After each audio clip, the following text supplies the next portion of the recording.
Composition of the constituent assembly, यानी भारत के संविधान को बनाने के लिए जो कंस्टिट्यूएंट असेंबली का बनना था वो कैसे बनता है, कब बनता है और उसके क्या क्या फीचर्स थे, वो सब हम आज के इस टॉपिक में देखेंगे। तो कंस्टिट्यूएंट असेंबली जो था वो बना था भारत का नवंबर 1946 में। नवंबर 1946। Always 1 marks question is available here, always 1 marks question can be made out of this.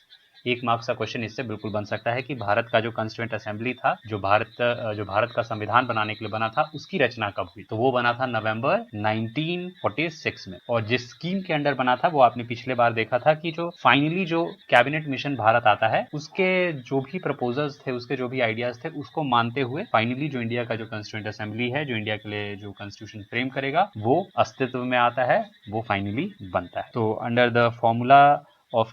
The formula brought by cabinet mission, November 1946 में जो इंडिया का कंस्टिट्यूएंट असेंबली है वो एग्जिस्टेंस में आ जाता है। आइए इसके फीचर्स वगैरह देखें। तो जो कंस्टिट्यूएंट असेंबली भारत का बना था, उस समय इस कंस्टिट्यूएंट असेंबली में जो टोटल स्ट्रेंथ था, यानी जो मेंबर्स इसके हो सकते थे, वो थे 389, यानी 389 मेंबर्स इसके मेंबर्स के तौर पे या इसके पार्ट के तौर पे सिलेक्ट होने। इनमें से जो 296 सीट्स थे, ये 389 सीट्स जो थे जो कंस्टिट्यूएंट असेंबली में उस समय बनाए गए थे, इसमें से जो 296 सीट्स थे ये अलॉट किए गए थे ब्रिटिश इंडिया को। ब्रिटिश इंडिया से मतलब वो ब्रिटिश प्रोविंसेस जो सीधे सीधे अंग्रेजों के द्वारा जिसके ऊपर राज किया जाता था, जिसके ऊपर अंग्रेजों की महारानी का एकाधिकार माना जाता था कि उन्हीं का संपत्ति है भारत में। तो ऐसी जगहों को 296 सीट्स मिलते हैं, क्योंकि बहुत बड़ा हिस्सा इंडिया का अंडर ब्रिटिशर्स था। ऐसे तो ओवरऑल इंडिया अंडर ब्रिटिशर्स था, बट प्रिंसली स्टेट्स बहुत से हो गए या कुछ अदर राजघराने हो गए, उनको उनका सेल्फ राइट वगैरह उस समय तक मिला हुआ था, थोड़ा बहुत उनको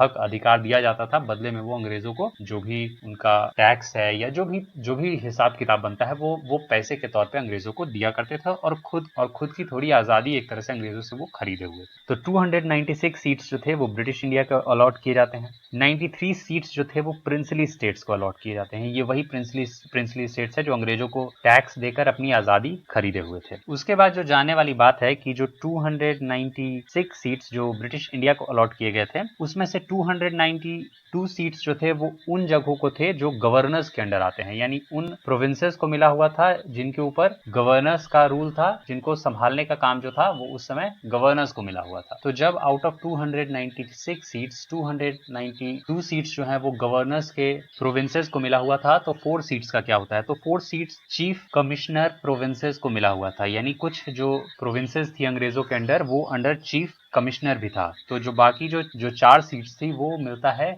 चीफ कमिश्नर के प्रोविंसेस को, यानी ये सब छोटी छोटी जगह होंगी, छोटी छोटी रियासतें जो होंगी वो अंग्रेजों के अंडर होगा, जिसको कि उन्होंने चीफ कमिश्नर के अंडर रखा था। बाकी जो बड़े बड़े रियासतें थी, जो बड़े बड़े प्रोविंसेस थी, उनको अंडर गवर्नर रखा जाता था। अगले फीचर के तौर पे देखें तो जो हर एक प्रिंसली स्टेट या जो प्रोविंसेस थे, इनको जो सीट अलॉट किया गया था वो उनके आबादी के प्रपोर्शन में अलॉट किया गया था, यानी जो सीट्स का जो अलॉटमेंट था वो with proportion to the population of the province, यानी जो भी रियासतों की आबादी थी उसके हिसाब से सबों को आबादी को एवरेज में निकाला गया। एवरेज के हिसाब से जो भी सीट्स वगैरह एलोकेट करनी थी, उस आबादी को उस सीट के हिसाब से डिवाइड करके उस पॉपुलेशन को जो है वो सीट्स वगैरह अलॉट कर दिए। और ये जो नंबर ऑफ पीपल का जो प्रपोर्शन सिलेक्ट किया गया था वो था ऑन 1 मिलियन 1 सीट। 1 मिलियन हो गया 10 लाख, यानी 10 लाख लोगों पे लगभग एक सीट मिलता था। यानी अगर आपके एरिया का पॉपुलेशन 10 लाख था उस समय, तो एक सीट आपके एरिया को अलॉट किया जाता था उस समय का जो कंस्टिट्यूएंट असेंबली था उसके अंदर। इन सीट्स को आबादी के हिसाब से तो डिस्ट्रीब्यूट किया ही गया था, पर 3 और जो मुख्य बातें हैं जो इसको डिवीजन के वक्त इन सीटों का ध्यान रखा जाता है, वो ये कि ये जो सीट्स थी इनको 3 प्रिंसिपल कम्युनिटीज में बांटा जाता है। और ये 3 प्रिंसिपल कम्युनिटीज जो थी वो थी मुस्लिम, सिख और जनरल में बाकी सब आ जाएगा, मुस्लिम और सिख को छोड़ के, क्योंकि मुस्लिम और सिख का अलग एक मतलब जो भी वोटिंग वाला जो डिवीजन था वो बनाया गया था। कम्युनल इलेक्टोरेट का जो सिस्टम भारत में लेकर के आया गया था मॉर्ले मिंटो रिफॉर्म के द्वारा, उसी का ये असर था कि जो अभी भी जो सीट्स वगैरह का जो बंटवारा हो रहा है वो 3 प्रिंसिपल कम्युनिटीज में बांटा जा रहा है। 3 मुख्य शाखाएं भारत के जो आबादी है उसमें बना दी गई थी, जिसमें एक सिख ग्रुप को रखा गया था, एक मुस्लिम ग्रुप रखा गया था और एक था जनरल, जिसके अंदर वो सारे लोग आ जाएंगे जो सिख और मुस्लिम में नहीं है। जो वोटिंग होगा या जो इलेक्शन होगा उसमें जो लोग वोट देंगे वो सिर्फ अपनी ही कम्युनिटी को वोट दे पाएंगे, यानी जो 3 प्रिंसिपल कम्युनिटीज के तौर पे कंट्री के पॉपुलेशन को बांटा गया तो उनके आबादी के लोग ही उनको वोट दे पाएंगे। और साथ साथ में जो वोटिंग का मेथड होगा वो होगा सिंगल ट्रांसफरेबल वोट वाला जो सिस्टम फॉलो होता है, यानी हर व्यक्ति एक ही वोट दे सकता है। ये वाला जो सिस्टम है इसको फॉलो करने का जो फैसला था ये अंग्रेजों ने लिया। साथ साथ में रिप्रेजेंटेटिव ऑफ प्रिंसली स्टेट्स जो थे, यानी जो प्रिंसली स्टेट के जो नुमाइंदे जो पार्लियामेंट में या उस समय के जो कंस्टिट्यूएंट असेंबली में पार्टिसिपेट करेंगे संविधान बनाने के प्रोसेस में, वो लोग नॉमिनेटेड होंगे, मतलब उनको इलेक्ट नहीं किया जाएगा। और इलेक्ट नहीं किया जाएगा इसका मतलब ये है कि जो भी उस प्रिंसली स्टेट के जो राजा महाराजा या जो भी मतलब नवाब वगैरह हो, वो अपने रिप्रेजेंटेटिव भेज देंगे अपने आबादी के हिसाब से, जो भी सीट उनको मिला रहेगा उसके हिसाब से वो अपने रिप्रेजेंटेटिव को भेजेंगे। तो इससे ये बात तो समझ में आ ही जाती है कि जो भारत का जो संविधान बनाने के लिए जो असेंबली सिलेक्ट होगा, यानी जो कंस्टिट्यूएंट असेंबली बनेगा,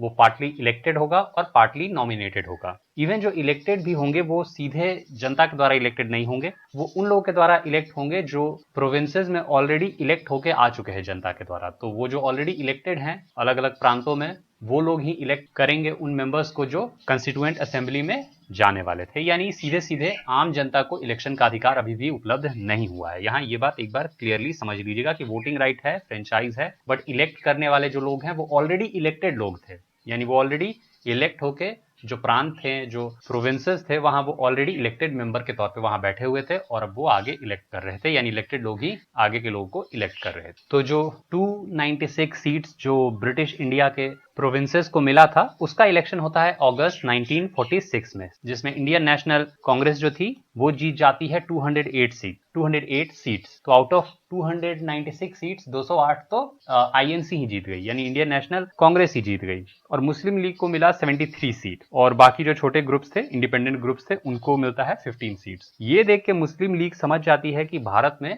उनको बहुत ज्यादा इंपॉर्टेंस नहीं मिलने वाला है, यानी एज अ डिविजनल पार्टी उनको बहुत ज्यादा इंपॉर्टेंस नहीं मिलने वाला है। तो उन्होंने सोचा इंपॉर्टेंस लेने का क्या तरीका है, तो झगड़ के तगड़े तरीके से अपना ही कंट्री, एक अलग मुस्लिम कंट्री मांग करो ताकि वहां अलग ही हम राज कर सके। मतलब उनका इच्छा था कि वो जो कुछ टॉप के पॉलिटिकल मुस्लिम पार्टीज के जो हेड थे उनको जनता से कोई मतलब नहीं था, उनको चाहिए था कि वो बस अपना उनको स्टेट मिले जिसमें वो महाराज राजा साहब की तरह वो अपना राज कर सके। अदरवाइज सोचिए कि एक वो आम ही लोग थे, सिंपल लॉयर्स, बैरिस्टर, ऐसे तो उनको उतना इंपॉर्टेंस मिलने वाला था नहीं। पर अगर वो व्यक्ति किसी तरह झगड़ के अपना एक कंट्री ही बनवा दे तो सोचो उस व्यक्ति का कितना इंपॉर्टेंस हो जाएगा कि इस व्यक्ति ने हमारे लिए एक कंट्री बनाया है। Same thing goes with the Muslim league. Muslim league का माइंडसेट अपने पब्लिक के लिए, अपनी जनता के लिए ऐसा कुछ करने का लगता नहीं है। आप उस कंट्री के हालात देख के भी ये समझ सकते हैं, जहां सिर्फ आतंकवाद अभी पनप रहा है, वैसे कंट्री में आप क्या उम्मीद कर सकते हैं कि वहां की जो भी सिलेक्टेड या इलेक्टेड मेंबर्स होंगे उन्होंने अपनी जनता के लिए क्या किया, कुछ नहीं किया। तो ऐसे कंडीशन में बस ये क्लियर था कि उनको सिर्फ अपना मोटिव क्लियर करना था, अपने फायदे के लिए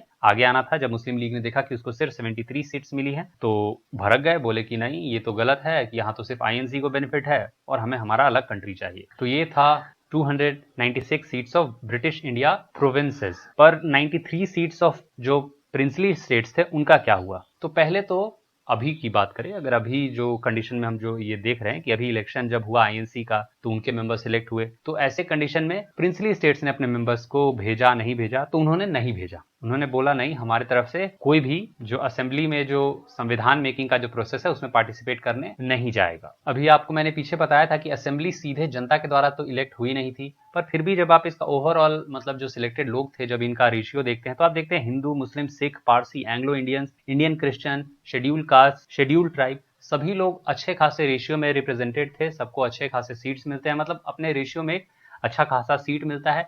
यानी ओवरऑल इंडिया का जो आबादी था वो असेंबली में मौजूद था, यानी अपने हक की बात वो रख सकते थे। और इस तरह से आप देखते भी हैं कि हमारा संविधान जो बना है वो काफी डाइवर्स है, बहुत अच्छे से बना हुआ है और सभी की बात कर। तो इस तरह से ये जो हमारा टॉपिक था composition of the constituent assembly, ये यहाँ पूरा होता है। हम अगली बार देखेंगे working of the constituent assembly, वहां हम आपके साथ मिलेंगे। तब तक के लिए धन्यवाद।